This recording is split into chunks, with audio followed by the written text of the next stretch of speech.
Top news சேனலை subscribe பண்ணாதவங்க மறக்காம கீழ இருக்க ரெட் கலர் பட்டனை பிரஸ் பண்ணி சப்ஸ்கிரைப் பண்ணுங்க. மேலும் செய்திகளை உடனுக்குடன் அறிய பக்கத்துல இருக்க பெல் பட்டனை பிரஸ் பண்ணுங்க. மத்திய அரசு நாடு முழுவதும் ஏற்படும் தக்காளி விலை உயர்வை கண்டு கொள்ளாமல் இருப்பதால் உத்தரப்பிரதேச மாநிலத்தில் உள்ள லக்னோவில் ஸ்டேட் பேங்க் ஆஃப் டொமேட்டோ என்ற தக்காளி வங்கியை தொடங்கியுள்ளனர்.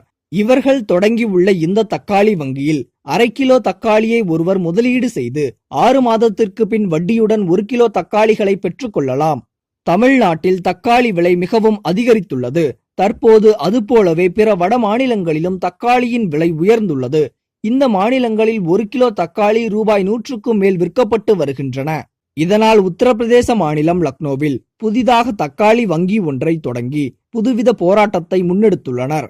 மேலும் இந்த வங்கியில் மக்கள் தங்களிடம் உள்ள தக்காளியை முதலீடு செய்து வைக்கலாம் என்றும் அவர்களுக்கு தேவைப்படும் போது கூடுதல் தக்காளிகள் அவர்களுக்கு வட்டியாக வழங்கப்படும் என்றும் தெரிவிக்கப்பட்டுள்ளது.